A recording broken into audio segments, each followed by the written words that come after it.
Good morning વિદ્યાર્થી મિત્રો. આજે આપણે read the dialogue silently and then enact it બરાબર એ જોઈએ. અહીંયા છે ને તે રિસેપ્શનિસ્ટ અને ટુરિસ્ટ વચ્ચેનું કોન્વર્ઝેશન છે, ડાયલોગ છે બરાબર, તે આપણે જોઈએ.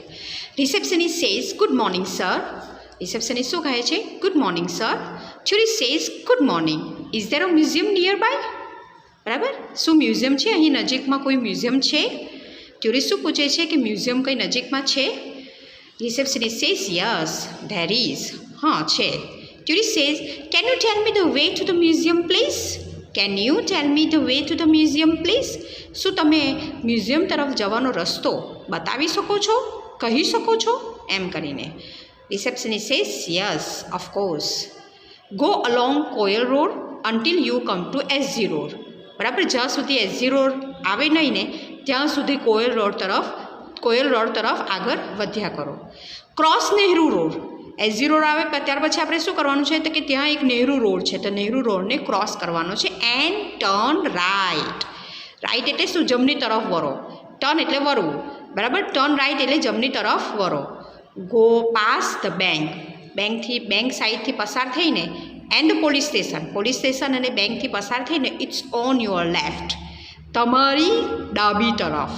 ઇટ્સ ઓન યોર લેફ્ટ એટલે શું? તમારી ડાબી તરફ. You can't miss it. બરાબર, તમે એ મિસ કરશો નહીં, કારણ કે મ્યુઝિયમ ખરેખર નાઇસ છે, તો તમે એ મ્યુઝિયમને જોવાનું મિસ કરતા નહીં, એટલે you can't miss it. Tourist says thank you very much. Receptionist says you are welcome. બરાબર ને? આ શું બતાવે છે બાળકો? ટુરિસ્ટ અને રિસેપ્શનિસ્ટ વચ્ચે જે ડાયલોગ બતાવે છે ને તે આપણને અહીંયા શું શીખવે છે? એ શીખવે છે કે જ્યારે આપણે કોઈને પ્રશ્ન પૂછવાનો હોય કોઈ જગ્યાએ જવાનો, તો આપણે શેનો ઉપયોગ કરવાનો? આનો ઉપયોગ કરવાનો. Can you tell me the way to the museum? આને મ્યુઝિયમ આપ્યું છે તો આપણે એમ બી લખી શકીએ છીએ કે can you tell me the way to the મોટા બજાર. બરાબર, can you tell me the way to જૂના થાના. બરાબર ને? તો આ રીતે તમે પ્રશ્નો પૂછી શકો. બરાબર, can you tell me the way to the railway station please? બરાબર, તો આ રીતે તમે કેનનો ઉપયોગ કરીને કેવી રીતે પ્રશ્ન પૂછવાનો આવે છે તે આમાં આપણને ખ્યાલ આવે છે. ત્યાર પછી રિસેપ્શનિસ્ટ જે જવાબ આપે છે ને, અન્ટિલ, તેની અંદર turn right, it's on your left, એનો પણ તમે ઉપયોગ કરી શકો. બરાબર, તો આ જે રિસેપ્શન અને ટુરિસ્ટ વચ્ચેનું જે કોન્વર્ઝેશન છે તે આપણને શું શીખવે છે બાળકો? કે આપણે જ્યારે કોઈને રસ્તો પૂછવાનો હોય તો આપણે આ રીતે બોલવાનું, અને કોઈ જવાબ આપી આપણે કોઈને જવાબ આપવાનો હોય તો તમે આ રીતે બોલી શકો. ચાલો, હવે આપણે એક એક્ટિવિટી 4 છે, એ એક્ટિવિટી 4 હું તમને સમજાવું છે ને તેને તમારે અહીંયા જાતે કરવાની છે, કે જે study the map on the page number 2 and draw appropriate symbols and circles. આ જે છે ને તે તમારે જે આ પિક્ચર આપેલું છે ને તેને ધ્યાનમાં રાખીને આનું બતાવવાનું છે. બરાબર, અહીંયા આપણે એક્ટિવિટી 4 સમજીએ એટલે તમને આ ઓટોમેટિક આવડી જશે. બરાબર, એક્ટિવિટી 4ની અંદર જે છે ને સ્ટડી ધ સિમ્બોલ્સ. બરાબર, આ જે સિમ્બોલ્સ છે ને એ સિમ્બોલ્સ તમને ક્યાં જોવા મળે બાળકો? યસ, હાઈવેઝ પર જોવા મળે. બરાબર ને? જ્યારે આપણે કશે જતા હોય ને ત્યારે આપણે હાઈવે રોડનો યુઝ કરીએ છીએ ને, એ હાઈવે રોડ ઉપર તમને આ બધા સિમ્બોલ્સ જોવાના મળે. તો હવે આ બધા સિમ્બોલ્સ શું કહે છે?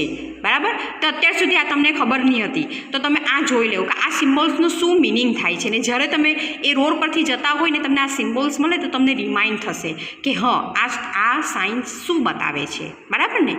તો જે આ રીતનું સિમ્બોલ્સ છે ને, બરાબર, તો તે શું કહે છે? It's straight ahead. તમે આગળ જ વધો. It's straight ahead. આ રીતનું સિમ્બોલ એની ઉપર ચોકડી હોય તો શું બતાવે છે? Go straight ahead until you come. બરાબર ને? તમારો ડેસ્ટિનેશન છે ને ત્યાં સુધી તમે આગળ વધતા રહો. બરાબર, આ સિમ્બોલ એવું બતાવે. આ સિમ્બોલ શું બતાવે છે? ફક્ત સ્ટ્રેટ અહેડ. બરાબર, આગળ વધતા રહો, સ્ટ્રેટ. બરાબર, પછી અહીંયા આ સિમ્બોલ શું બતાવે છે તો કે go straight ahead until you come.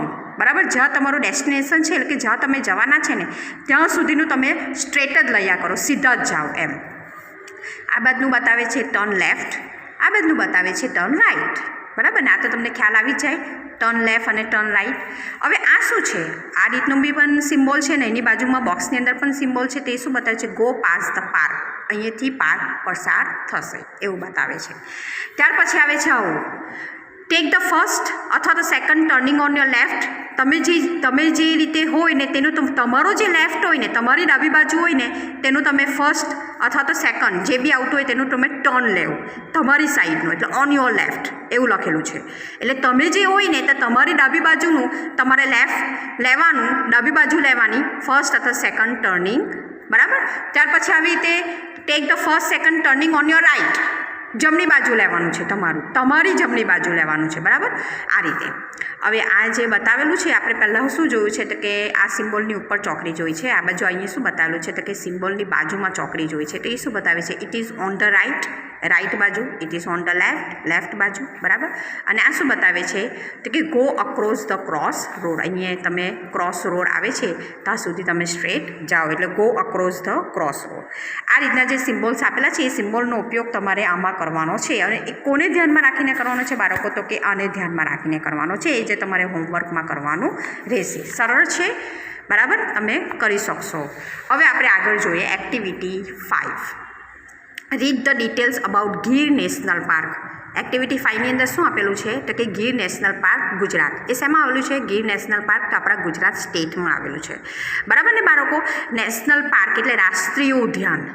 National પાર્કને શું કહેવામાં આવે છે બાળકો? રાષ્ટ્રીય ઉદ્યાન. આપણે બે વસ્તુ જોયું છે, એક રાષ્ટ્રીય ઉદ્યાન જોઈએ અને એક અભયારણ્ય જોઈએ કે જેને ઇંગ્લિશમાં સેન્ચ્યુરી કહેવામાં આવે, બરાબર ને. બંને વચ્ચે ડિફરન્સ છે. નેશનલ પાર્કની અંદર કોઈને પણ જવા માટે પરમિશન મળતી નથી, બરાબર. અને અભયારણ્ય એટલે કે સેન્ચ્યુરીની અંદર આપણને પરમિશન મળે છે જવા માટેની. અને અભયારણ્ય ખૂબ મોટો વિસ્તાર હોય છે, જ્યારે નેશનલ પાર્કમાં લિમિટેડ એરિયામાં બનાવેલો હોય છે. એ રીતું છે, એ ડિફરન્સ છે નેશનલ પાર્ક અને સેન્ચ્યુરી વચ્ચે. આજે આપણે કયો નેશનલ પાર્ક જોવાના છે બાળકો? તો કે ગીર નેશનલ પાર્ક, કે જે કયા સ્ટેટમાં આવેલું છે? તો ગુજરાત સ્ટેટમાં આવેલું છે, બરાબર. હવે પ્લેસ સાસણ ગીર, જુનાગઢ ડિસ્ટ્રિક્ટ, ગુજરાત, બરાબર. હવે કઈ જગ્યાએ જવાના છે? તો સાસણ ગીરમાં જવાના છે, બરાબર. એ સાસણ ગીર કયા જિલ્લામાં આવેલું છે? તો કે જુનાગઢ ડિસ્ટ્રિક્ટ. અને કયા સ્ટેટમાં આવેલું છે? તો કે ગુજરાત સ્ટેટ, બરાબર. ચાલો હવે એ એરિયો, આખો એરિયો કેટલા કિલોમીટરનો છે? તો કે 1412 કિલોમીટરનો છે. આખો જે સરાઉન્ડિંગ એરિયો છે ને નેશનલ પાર્કનો તે 1412 કિલોમીટર છે. અને એનું અસ્તિત્વ ક્યારે છે? તો કે 1965 એટલે કે 1965 દરમિયાન તેનું એસ્ટાબ્લિશ થયું હતું. કોનું? Gir national park. ચાલો હવે બેસ્ટ સિઝન ગીર નેશનલ પાર્કમાં એટલે કે સાસણ ગીરમાં જવા માટેનું આપણું બેસ્ટ સિઝન કઈ? તો કે mid October, mid June, November and February is the best time for the sighting the Lions, બરાબર ને. એટલે કે મિડ ઓક્ટોબર એટલે કે મધ્ય ઓક્ટોબર, મધ્ય જૂન અને November February is the best time for sighting લાયન્સને જોવા માટેનો આ બેસ્ટ ટાઈમ છે. નિયરેસ્ટ ટાઉન, બરાબર. એની નજીક કયો ટાઉન આવે છે? તો કે વેરાવળ, કે જે 42 કિલોમીટર છે, બરાબર. Main attraction, what is the main attraction of this Gir national park? Yes, there is Asiatic Lions. જે લાયન્સ છે ને, એશિયાઈ સિંહો, એશિયન્ટિક લાયન એટલે એશિયાઈ સિંહો is the main attraction of the Gir national park, બરાબર ને.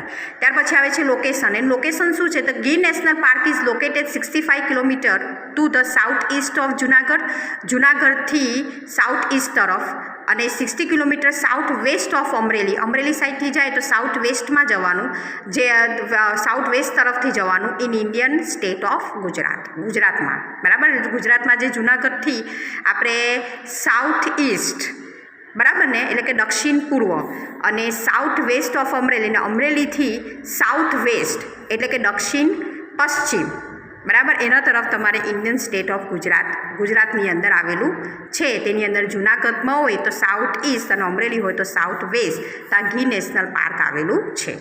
હવે નેસ એટલે શું? તો કે જ્યાં પાણીની આજુબાજુ જમીનવાળી જગ્યા રહેલી હોય છે ને, તો તેમાં છે ને કુબા, જેને કુબા કહેવામાં આવે, બરાબર. તો ત્યારે તે કયા છે? તો કે હરિપુર, સજિયા, જેમ બુથાલા અથવા તો જામ બુથાલા પણ કહેવાય, વાનિયા વાવ, પછી દાદાકાલી, પછી ટિમ્બરા અને બડારિયા. એ બધા શું છે? નેસ છે. એટલે કે ત્યાં આજુબાજુ નેસ એટલે શું? એવી જગ્યા કે જ્યાં જમીનનો ભાવ ઓછો હોય ને પાણીનો વિસ્તાર વધારે હોય ને છતાં પણ ત્યાં થોડા ગામ આવેલા હોય છે, બરાબર. તો તે જે છે ને તે આ બતાવે છે, એને નેસ કહેવામાં આવે છે, કે જેને આદિવાસી લોકો કુબા કહે છે. રિવર્સ, કઈ રિવર્સ આવેલી છે? તો કે હિરેન, શેત્રુંજી, દતારજી, સિંગોડા, મચ્છુંદરી, ગોદાવરી એન્ડ રાવત. આ આટલી નદી આવેલી છે, બરાબર. ટેમ્પલ્સ, મંદિર પણ આવેલા છે, તુલસી શ્યામ, પછી કાનકઈ, બાનેજ અને કામલેશ્વર, બરાબર. આ રીતે ટેમ્પલ્સ આવેલા છે. વાઇલ્ડ એનિમલ્સ એટલે જંગલી પ્રાણીઓ પણ ત્યાં જોવા મળે છે. તો કયા તો કે 38 સ્પીસીસ ઓફ મેમલ્સ. સ્પીસીસ એટલે શું તો કે જાતિ. મેમલ્સ એટલે સસ્તન પ્રાણીઓની જાતિ કેટલી છે? 38 છે. Around 300 species of birds. પક્ષીઓ એમ કે પક્ષીઓની એમ કે 300 જેટલી જાત છે. 37 સ્પીસીસ ઓફ રેપ્ટાઇલ્સ. રેપ્ટાઇલ્સ એટલે કે જે પેટથી ચાલનારા પ્રાણીઓ છે, સરીસૃપ, બરાબર ને, પેટથી ચાલનારા પ્રાણીઓ છે તે 37 છે, બરાબર. અને more then 200 species of insects. Insects એટલે જીવજંતુઓ. જીવજંતુઓની કેટલી જાત છે તો કે 2000 સ્પીસીસ ઓફ ઇન્સેક્ટ્સ, બરાબર.